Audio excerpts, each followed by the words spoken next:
Depuis peu, nous avons appris qu'un plan génocidaire intitulé ITA a été mis en œuvre par l'Occident afin de détruire l'Iran, la Turquie et l'Algérie. Même si ce ne sera pas étonnant que ceci puisse échouer, car derrière tout stratège, il y a un savant plus avisé que lui. Je suis un enfant du Sahel et sincèrement, je n'ai pas une très haute estime de la politique américaine.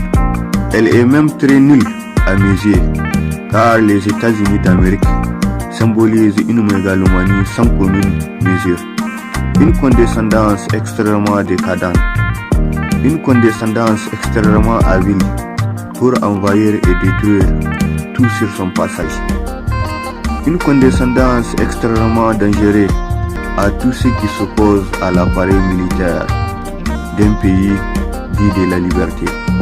Je pense aussi que la France est le symbole d'un caprice européen entretenu depuis des siècles par la colonisation, depuis des décennies par le néocolonialisme et depuis plus de 5 années par un jeune pan et inconscient de l'histoire de la France-Afrique.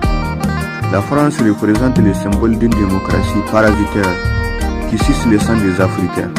Elle symbolise la référence en matière du pillage et de la rapine dans les États africains. Je pense que Macron est le symbole d'un impérialisme cultivé en Afrique depuis la faillite du général de Gaulle lors du référendum prévu par la Constitution de 1958. Je peux aussi déduire des déclarations critiques et chaotiques de Macron qu'il n'a jamais appris de la bêtise de Sarkozy, ni de la débandade de Chirac. À plus forte raison de l'ingratitude du général de Gaulle juste après la Seconde Guerre mondiale. Même si depuis le XVIIIe siècle, la France est tellement liée à l'Afrique que je ne serais pas étonné qu'un jour elle devienne officiellement la République de la France-Afrique.